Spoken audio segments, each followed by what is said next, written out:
No. Solo les quiero comentar que ya subí la lista de problemas propuestos al aula virtual. Esta es la guía. Aquí están los problemas para la segunda prueba, ¿verdad? Problemas de inducción. Como ven, algunos ya los hicimos en clase, ¿verdad? Por ejemplo, este problema.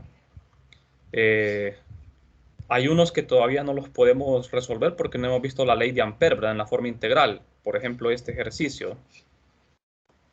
Algunos tienen que ver con el capítulo 15, ¿verdad? Vamos a ver. Ahí pueden revisar la guía, ustedes la pueden descargar del aula. Hay una variedad de problemas acá, ¿verdad? Y también hay unos problemas del libro de Bagnes, del capítulo 14. Entonces, estos serían los propuestos. Bueno, vamos a continuar. Vamos a ver un problema de la guía. Este problema, como lo acaban de ver, ahí está, aparece en la guía. Es sobre la inducción magnética. Es un sistema, una configuración en forma de U, como pueden ver. Me piden calcular para este sistema la inducción magnética en el punto P para una corriente constante. El punto P se encuentra en el interior, ¿verdad?, de este sistema. El sistema yace en un plano. El punto P se encuentra en ese plano también. El sistema está formado por una semicircunferencia, un medio de la circunferencia, y está formado por dos rectas semi-infinitas. Y la corriente circula, como ven, en este sentido, en sentido horario. Tal vez esta no sea la mejor forma de colocar el sistema, ¿verdad? Sería mejor colocarlo de forma vertical. Colocar la U en forma vertical. Bueno, entonces nosotros lo que tenemos que hacer para encontrar la inducción en el punto P es superposición, ¿verdad? Así como lo hicimos ayer con el problema del cuadrado. Es superposición. Aquí tenemos tres segmentos. Un segmento recto, otro segmento recto y un segmento semicircular, una semicircunferencia. Entonces, yo ya sé cómo calcular el campo de una circunferencia y de una línea. Entonces, aquí no me va a costar mucho hacer el problema. Ahora, pero lo que sí tenemos que tener presente es que para los lados rectos, para los dos lados rectos, por ejemplo, si tomo este lado, la corriente va hacia arriba. Si lo estoy poniendo vertical, ¿verdad? Estoy poniendo este lado vertical, la corriente va hacia arriba. Entonces, el punto de campo, como pueden ver, yace aquí, en un extremo, en el extremo inferior de a un costado del extremo inferior de este lado. Aquí estaría el punto de campo P. Y para el otro segmento vertical, lo mismo, ¿verdad? El punto de campo quedaría al costado izquierdo del extremo inferior. Entonces, nosotros ya sabemos cómo es el campo de una línea infinita, ¿verdad? Pero el problema es que aquí estas rectas no son infinitas, son semi-infinitas. Comienzan aquí en este punto, ¿verdad? O sea que si yo quiero calcular el campo magnético en el punto P para cualquiera de estas líneas, tengo que resolver el problema con la ley de Biot-Savart. Tendría que localizar el punto de campo y un punto de corriente, un elemento de corriente, ¿verdad? Para poder calcular ese campo ahí. Solo es necesario hacerlo una vez. O sea que para este sistema, que está formado por tres partes, solo tengo que hacer dos partes, dos segmentos. Tengo que resolver el campo para una línea, cualquiera de las dos, y para la parte semicircular. Pero esto ya lo hicimos, ¿verdad? Yo ya sé cuál es el campo de una circunferencia completa. Entonces aquí, como tengo la mitad de una circunferencia, solo tengo que multiplicar por un medio el campo de una de una circunferencia. Ahora, lo que sí es necesario antes de hacer el problema aquí, jóvenes, es que ustedes que apliquen la regla a la mano derecha para saber en qué dirección va a ir la corriente en el punto P. Quiero decir, el campo magnético. Eso sí, sí es necesario que lo hagan porque un montón de estudiantes, cuando se ponen a hacer el problema, no saben, ¿verdad?, si el campo en P se va a cancelar o no. Entonces es bueno saber, ¿verdad?, si ese campo en P se va a anular o no. Porque si no, estaríamos haciendo un trabajo innecesario. Entonces, fíjense bien, la corriente en este cable, en el cable de la derecha, va hacia abajo. En el cable de la izquierda va hacia arriba. Y en la parte circular va en esta dirección, ¿verdad? Así. Entonces, si utilizamos la mano derecha, en el cable, en este cable de la derecha, el pulgar va hacia abajo. Los 4 dedos en el punto P estarían entrando a la pantalla. Todos pueden ver mi mano derecha, ¿verdad? El pulgar apunta hacia abajo porque estoy trabajando con el cable de la derecha. Entonces los 4 dedos en el punto P van hacia adentro. ¿Estamos? O sea que la inducción producida por el alambre derecho en el punto P va hacia adentro de la pantalla. ¿Será que lo cancela el alambre de la izquierda o no? Para el alambre de la izquierda, el pulgar va hacia arriba en la dirección de la corriente y los 4 dedos en el punto P, ¿hacia dónde van? Hacia adentro. Van hacia adentro. O sea que el campo no se cancela. El campo de los dos alambres rectos se suma en el punto P. Iría hacia adentro. O sea que ese campo va a ser positivo o negativo dependiendo de cómo yo ponga el sistema de coordenadas, ¿verdad? Recuerden que el sistema de coordenadas, eso es arbitrario. En este problema a ustedes no le están dando un sistema de coordenadas, solo le están dando la figura. O sea que usted puede colocar esta figura como usted quiera y puede colocar el sistema de referencia como usted quiera. O sea que si una persona me da un campo negativo y otra me da un campo positivo, está bien. Lo único que la magnitud tiene que ser la misma, ¿verdad?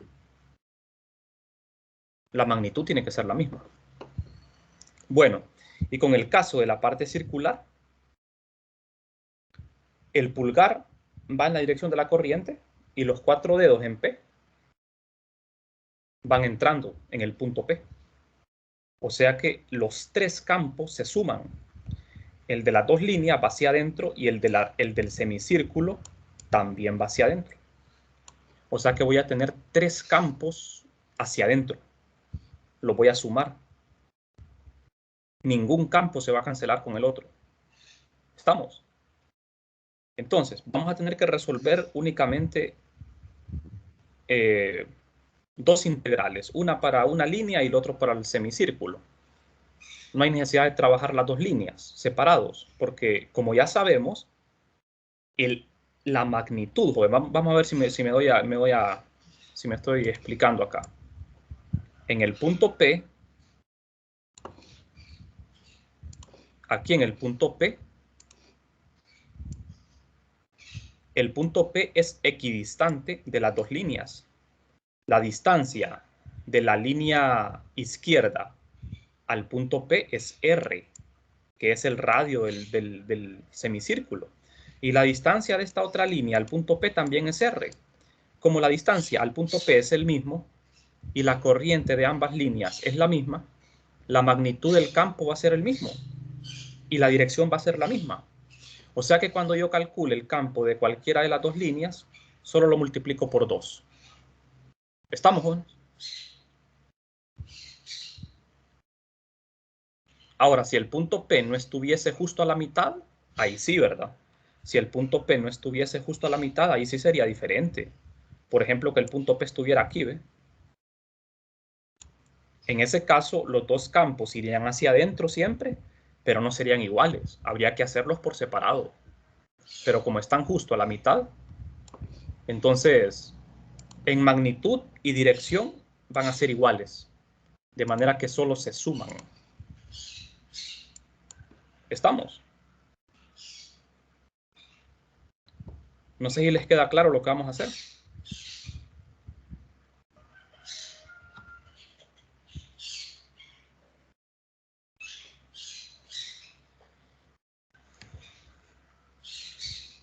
Bien, como les digo, no podríamos agarrar el campo de inducción para una línea infinita, ¿verdad? Porque las líneas estas no son infinitas.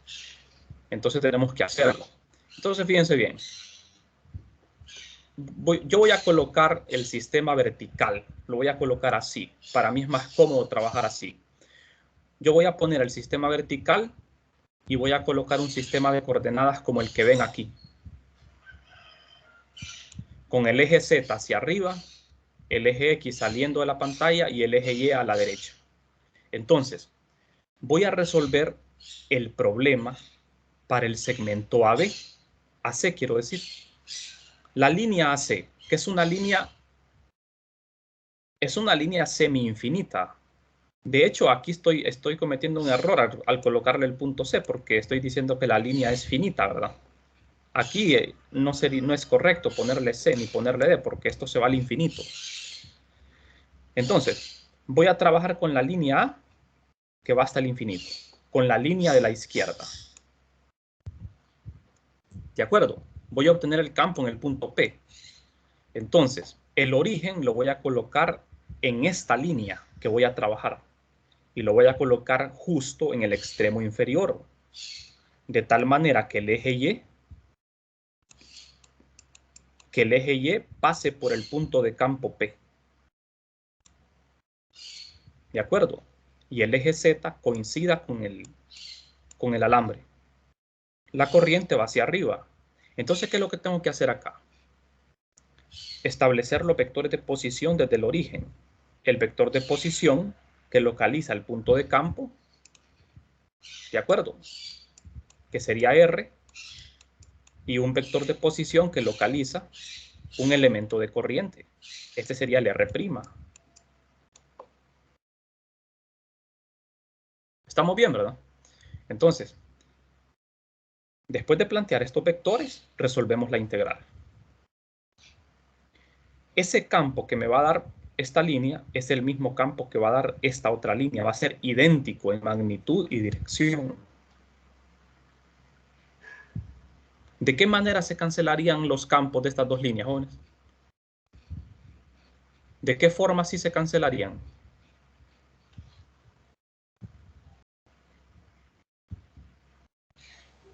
Que ambas vayan en la misma dirección. Sí, ¿verdad? Si las dos corrientes fueran paralelas, entonces ahí sí se cancelarían los campos. Ahí sí se cancelarían, pero en este caso no, ¿verdad? Porque van en dirección opuesta, entonces se suman. Bueno, entonces, vamos a ver. La inducción de una circunferencia en el centro, vamos a ver, para la semicircunferencia es fácil, ¿verdad? Ahí no tenemos que hacer integrales, porque ya sabemos cuál es el campo. Este es el campo de una circunferencia completa en el centro. Bueno, no en el centro, en un punto P sobre el eje Z. Pero aquí, en la figura, fíjense bien, el punto P se encuentra en el centro de la circunferencia.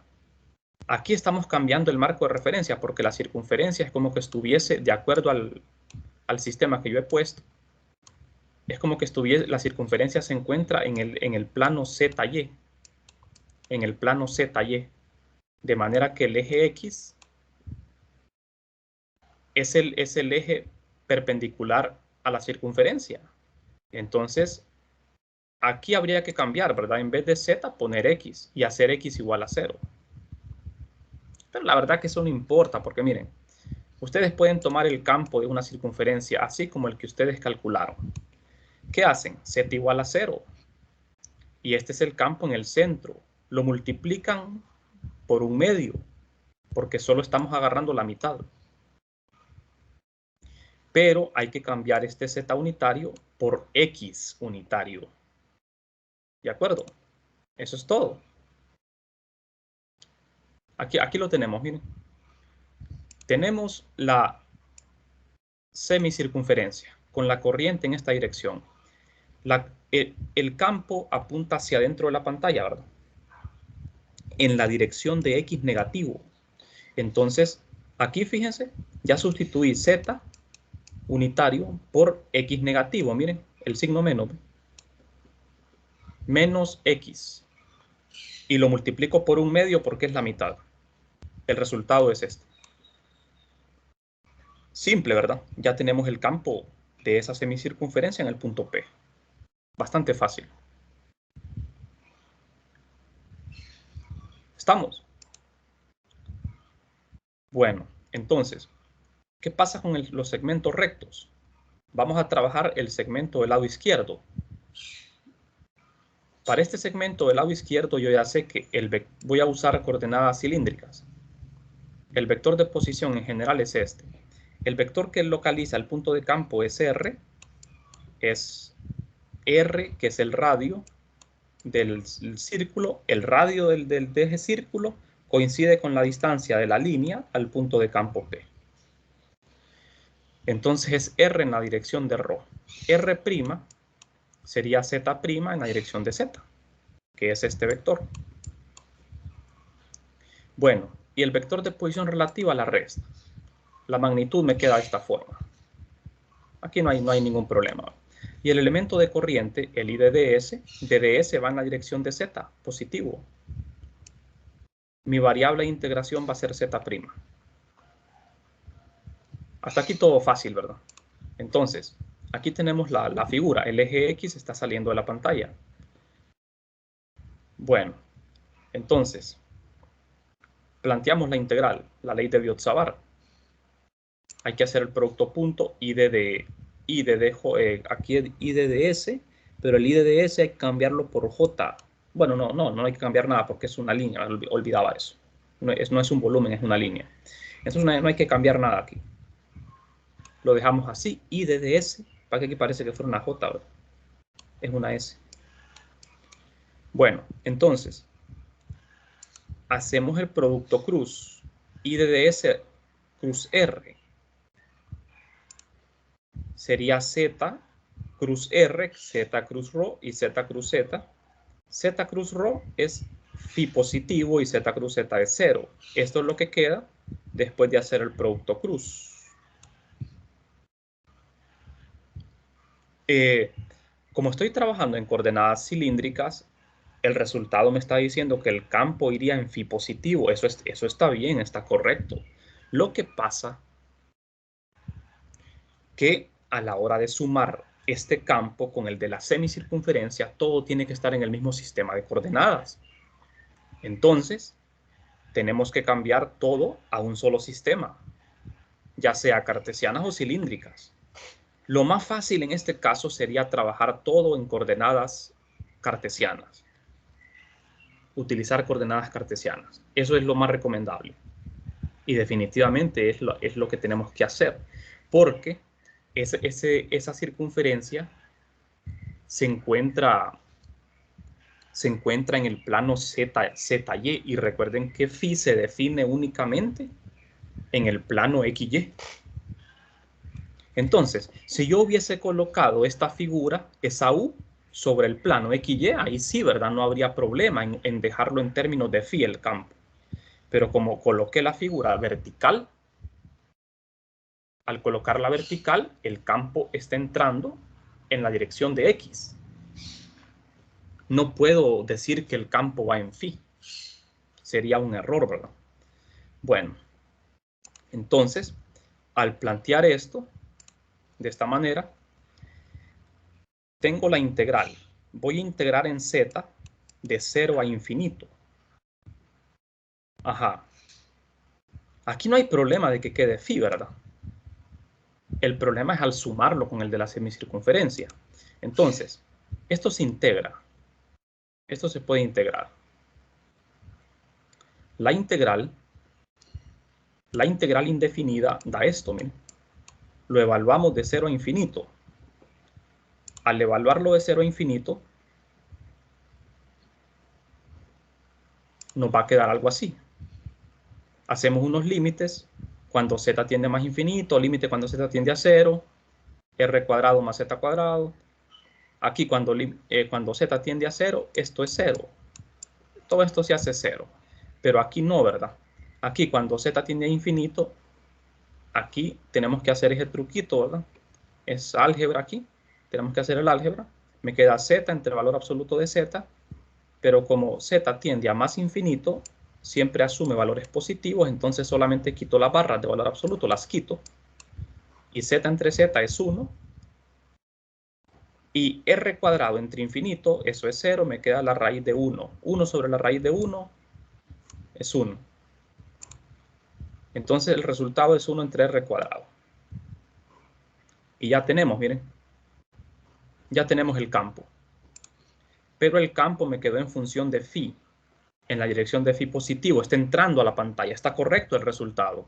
Lo que pasa es que lo quiero escribir en cartesiana para poderlo sumar con el de la semicircunferencia. Entonces, ¿qué hacemos aquí para hacer eso? Para hacer el cambio de sistemas, para cambiar ese phi unitario a cartesianas. Lo que hacemos es utilizar el vector phi en expresarlo en cartesianas. Entonces, fíjense bien. Aquí está la línea. Aquí está el punto P. Aquí está la semicircunferencia. Aquí viene la otra línea. Entonces, este es el eje X. Este es el eje Z. Este es el eje Y. Entonces, phi siempre se mide desde el eje X positivo en sentido antihorario. Entonces, del eje X positivo al plano ZY, donde está el punto P, hay pi medios. O sea que en todo el plano ZY, phi vale pi medios. Entonces sustituyo este phi igual a pi medios acá. Seno de pi medios es 1. Coseno de pi medios, 0. Entonces me queda que phi es igual a menos x. Y el resultado ya me queda en función de coordenadas cartesianas. Y quedó tal y como tenía que quedar, en la dirección de x negativo. ¿Por qué? Porque dijimos de que el campo en el punto P tiene que entrar a la pantalla en la dirección de menos x. ¿Estamos? Entonces, como ven, el campo magnético va en la dirección de menos x. Y ya lo hemos resuelto. Ahora, ¿qué hacemos? ¿Multiplicar esto por 2 o sumarlo con el otro segmento recto? Son 3 segmentos, ¿verdad? Los que tenemos. Entonces, fíjense bien. La segunda línea también va a producir un campo hacia adentro, en la misma dirección y con la misma magnitud. De manera que es idéntico a este. Es idéntico. No hay que hacerle ningún cambio. Solamente tenemos que sumarlos. ¿Estamos? Y sumamos por último el de la semicircunferencia. Miren, aquí tenemos la suma. ¿Ve? El campo total en ese punto P sería... Aquí tenemos el de la semicircunferencia y tenemos el de las dos varillas, que son idénticos. Todo está en X, miren. Todo se suma en X. Y todo está negativo porque está entrando el campo. Por eso es que teníamos que cambiar ese phi a X, ¿verdad? Entonces, al sumar todo esto, simplificamos y me queda esto. Aquí se factorizó mu sub 0 y entre 4r. Me queda 1 en menos 2 entre pi, en el paréntesis. Y ese es el resultado. Aquí ya no hay más que hacer. Entonces, como ven ustedes, se nota, ¿verdad? Es bastante obvio que el campo apunta en la dirección de menos x. Lo que está en este paréntesis, al restarse 1 menos 2 entre pi, esto es positivo, ¿verdad? Esta resta va a dar positiva porque pi es mayor que 2. De manera que este término va a ser menor que 1, entonces esto va a quedar positivo y el resultado me va a quedar negativo. O sea que va en la dirección de menos x, tiene que estar entrando a la pantalla. Por la forma en que nosotros colocamos la figura. Como les digo, este campo va en X por la forma en que yo coloqué la figura y el sistema de coordenadas, pero otra persona pudo haber colocado la figura de otra manera y el campo puede apuntar de forma diferente. ¿Qué es lo que tiene que ser igual en todos casos? La magnitud. La magnitud, que es esto, es lo que tiene que ser igual. Porque hay problemas donde a uno lo dejan, donde lo dejan arbitrario todo, ¿verdad? Porque ahí la figura, nos dan la figura, pero no nos dan el sistema de referencia. Entonces nosotros podemos colocar el sistema de referencia de cualquier forma. Entonces el campo puede cambiar de dirección. Por ejemplo, si otra persona lo hubiera hecho, puede hacer que el campo hubiese ido en Z o Y. Pero con tal que la magnitud sea la misma, no importa. Con tal que la magnitud sea la misma, la dirección ahí no importa. ¿Estamos?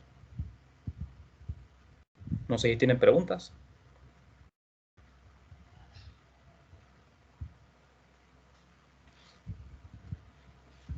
Vale.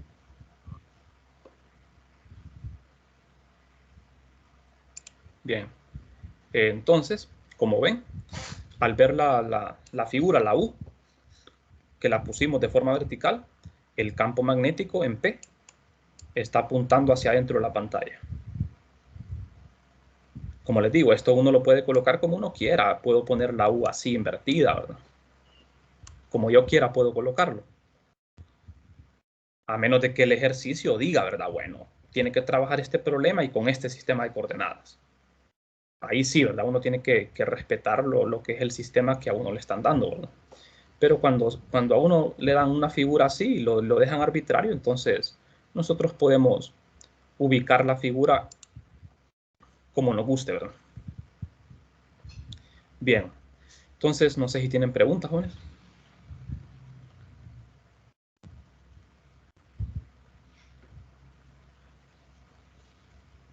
Bien, si no hay preguntas, entonces vamos a continuar. Vamos a pasar a otro tema. Estos problemas los pueden ver en la guía. En la guía hay problemas de varios tipos. Como ven, este es el problema que nosotros hicimos, ¿no? El de este sistema. Ahí pueden revisar ustedes otras configuraciones. Creo que este ejercicio también lo hicimos, ¿verdad? Bueno, entonces ahí pueden revisar la guía, ¿verdad? Para que empiecen a trabajar. Bueno, vamos a continuar entonces. Nuestro siguiente tema sería la forma integral de la ley de Ampère. O sea, es la ley de Ampère en forma integral. Este tema es el equivalente a la ley de Gauss en el magnetismo. ¿Se acuerdan, verdad, que en 321, después de que ustedes calculaban el campo eléctrico, ustedes usaban otra herramienta para obtener el campo eléctrico de manera fácil, que era la ley de Gauss? Entonces nosotros aquí ya sabemos cómo calcular un campo magnético de forma directa con la ley de Biot-Savart. Pero con la forma integral de la ley de Ampère, nosotros vamos a tener una manera, otra alternativa de cómo hacerlo y de manera más fácil. El problema es que, igual que con la ley de Gauss, este método solo funciona para ciertos casos de simetría. Ese es el inconveniente. Pero con la ley de Ampère hay problemas que son demasiado fáciles, ¿verdad? O sea, ya con esta herramienta ustedes van a poder encontrar campos en unos 2 renglones. Lo que antes hacían tal vez en 2 páginas, lo van a poder hacer en unos 2 renglones, ¿verdad? Porque el método es bastante simple. Pero como les digo, la desventaja es que solo sirve en ciertos casos, no en todos. Bueno, entonces, la forma integral de la ley de Ampère. Yo ya sé qué es la ley de Ampère, ¿verdad? Que es la ley de fuerza entre corrientes. Entonces, la forma integral es justamente esto que ven acá, lo que aparece en el recuadro. La demostración de esto es bastante larga.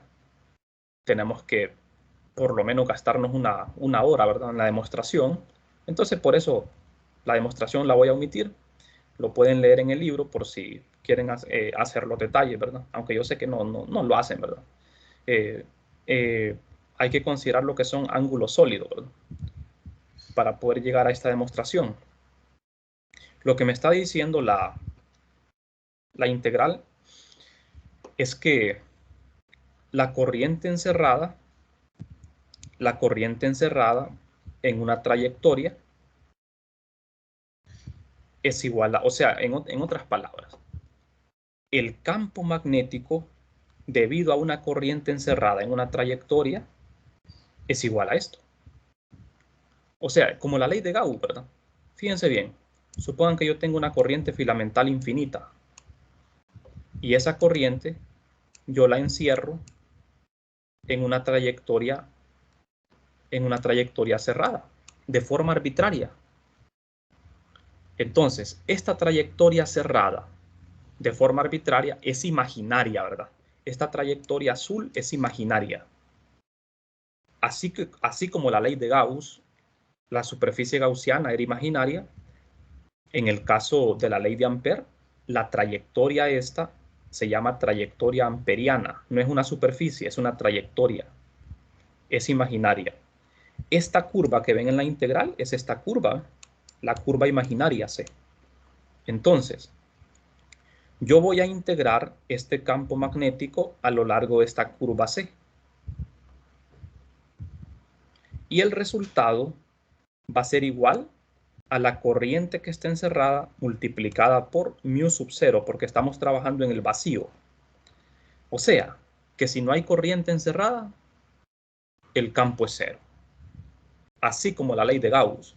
Si ustedes tenían una carga encerrada en una superficie gaussiana, el campo era igual a la carga encerrada, ¿verdad? Era proporcional a la carga encerrada. Pero si no existía carga encerrada en esta superficie, el campo era cero. Entonces lo mismo pasa ahora, ¿verdad? Si no tenemos corriente encerrada en una trayectoria cerrada, entonces el campo magnético va a ser cero. O sea, a lo que me refiero, jóvenes, es que, por ejemplo, yo tengo una corriente y tengo esta trayectoria, ¿verdad? Una curva cerrada. ¿Qué corriente estoy encerrando aquí? Ni una. Corriente encerrada sería cero. Entonces el campo sería cero. Dentro de esta superficie, ¿verdad? Fíjense bien, la integral es sobre una curva, es una integral de línea. Esta es una integral de línea, pero en una trayectoria cerrada. Por definición, ¿verdad? En la ley de Ampère, la trayectoria de integración tiene que ser cerrada. Así como en la ley de Gauss, la superficie gaussiana tiene que ser cerrada. Ustedes recuerdan, la ley de Gauss, ¿verdad? Era una integral de superficie. La superficie tenía que ser cerrada y esto era proporcional a la carga encerrada entre epsilon sub 0. Si no había carga encerrada, el campo era cero. Entonces ahora, si no hay corriente encerrada, el campo va a ser cero. Aunque la ley de Ampère es un poquito más compleja que la ley de Gauss, ¿verdad? Es un poco más compleja. Recuerden que el campo magnético tiene más complejidad que el campo eléctrico, ¿verdad? Bueno, entonces la integral se va a tomar con respecto a una trayectoria cerrada arbitraria C, y la corriente encerrada es la corriente total que pasa a través de la superficie encerrada por la curva C. Como ven en la definición dice trayectoria cerrada arbitraria. O sea que no tiene que tener una forma en específico. El requisito es que sea cerrada. Ahora, pero como pasaba con la ley de Gauss, ustedes se acuerdan, ¿verdad? Que cuando usábamos la ley de Gauss solo podíamos resolver 3 problemas. Para simetría esférica, cilíndrica y plana. Solo esos 3 problemas podíamos hacer con la ley de Gauss. Entonces con la ley de Ampère en forma integral vamos a tener restricciones también. Vamos a imponer restricciones a esta curva C. Las únicas superficies gaussianas que ustedes podían usar eran una esfera, un cilindro, solo eso, ¿verdad? Una esfera, un cilindro o un cubo. Esas eran las únicas superficies gaussianas. Entonces, en el caso de las trayectorias amperianas, a esto se le llama trayectoria amperiana. Vamos a tener restricciones. Bueno, entonces, la curva C le vamos a conocer como trayectoria amperiana. Si existe más de una corriente fuente, entonces lo que hacemos es una suma de corrientes. Se supone, ¿verdad?, que estas corrientes, esta sumatoria de corrientes son corrientes que están dentro de la trayectoria cerrada. Ajá. Bueno, entonces, veamos. Aquí tenemos una ilustración. Esta sería mi trayectoria amperiana. Fíjense la flechita sobre la trayectoria, es imaginaria. Esta trayectoria no es real, es una trayectoria imaginaria, pero la circulación es muy importante. Aquí el sentido es importante porque en ese sentido voy a integrar, en esa dirección voy a integrar. Dentro de la trayectoria hay tres corrientes filamentales, la corriente I1, I2 y la corriente I3. Entonces, en la corriente neta, la corriente total, ustedes sumarían las corrientes así como sumaban las cargas. La corriente 1 más la 2 más la 3. Como pueden ver, la corriente 1 y la 3 serían positivas y la corriente 2 sería negativa porque va en Z negativo. Eso es todo lo que se tiene que hacer, ¿verdad? Sumar corrientes. Bueno. Visto desde arriba, esto luciría así, ¿verdad? La corriente 1 y la 3 salen de la pantalla y la corriente 2 está entrando. Entonces, al sumar, para la corriente total, nos quedaría así. Bien, esta trayectoria amperiana es arbitraria, no es simétrica. No es así las que vamos a utilizar nosotros, ¿verdad? Las trayectorias que nosotros vamos a utilizar van a ser simétricas, o sea que van a tener formas regulares. Por ejemplo, circunferencias, cuadrados, rectángulos. Este tipo de trayectorias amperianas son las que nosotros vamos a utilizar, que tengan una forma regular, una geometría conocida. Así como esta no me serviría, ¿verdad? Porque tiene una geometría irregular. ¿Estamos? Bueno, entonces vamos a hacer una analogía con el caso de la ley de Gauss. Porque como les digo, ¿verdad? Vendría a desempeñar el papel de la ley de Gauss. Entonces, en la ley de Gauss tenemos esto, una integral de superficie cerrada, y la ecuación me dice que el campo es proporcional a la carga encerrada. Entonces, usamos superficies gaussianas imaginarias. Solo importa la carga encerrada. La superficie debe ser cerrada, obligatoriamente. Solo podemos encontrar el campo eléctrico para simetrías esférica, cilíndrica y plana. O sea, solo si tenemos carga distribuida en una esfera, en una línea infinita o en un plano infinito, nosotros podíamos usar la ley de Gauss. No sé si lo recuerdan. Solo para estos tres sistemas, una esfera uniformemente cargada, una línea infinita y un plano infinito. Si la línea no es infinita y el plano no es infinito, no se puede usar la ley de Gauss.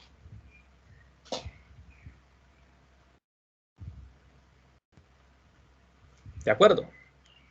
Sí se puede calcular el flujo. Acuérdense que este tema es un poco complicado porque tiene muchos aspectos, ¿verdad?, que relevantes al tema. O sea, la ley de Gauss a mí me sirve no solo para calcular el campo eléctrico, me sirve para encontrar flujo. Esta integral se le llama la integral de flujo. Pero para calcular el campo eléctrico necesito simetría. Simetría esférica, cilíndrica y plana. ¿Qué pasa con la ley de Ampère? Lo mismo. La ley de Ampère también me sirve para dos cosas, ¿verdad? Para encontrar campo magnético y para encontrar lo que es flujo a través de la superficie que encierra la trayectoria cerrada. Toda trayectoria cerrada define una superficie abierta. Entonces, a través de esta superficie abierta hay un flujo magnético. Y eso lo puedo calcular con esta integral. Pero lo que yo quiero no es calcular flujo, lo que yo quiero es calcular campo magnético. Entonces, para encontrar el campo magnético, necesitamos simetría. Entonces, la ley de Ampère, nosotros la usamos, vamos a usar una trayectoria amperiana imaginaria. La trayectoria amperiana es esta curva C, ¿verdad? Solo importa la corriente encerrada. La trayectoria debe ser cerrada, por fuerza. Si ustedes ven algo así, esta integral, esto ya no es ley de Ampère, ¿verdad? Porque aquí la trayectoria es abierta. Una trayectoria abierta no puede encerrar corriente. Por lo tanto, tiene que ser cerrada.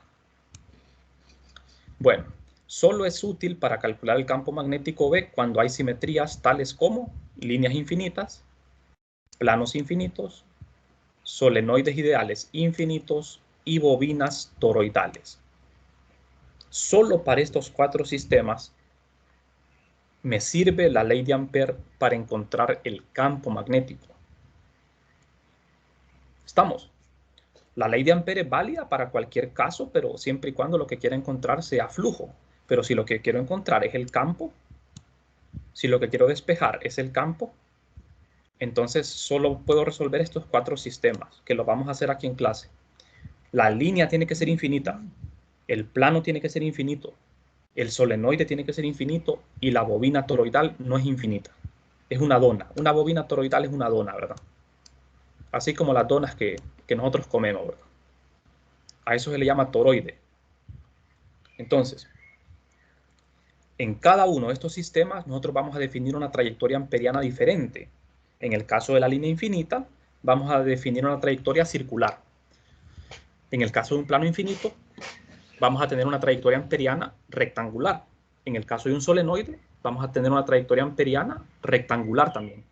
Y en el caso de una bobina, nuestra trayectoria va a ser circular. O sea, todas las trayectorias amperianas van a ser figuras geométricas conocidas.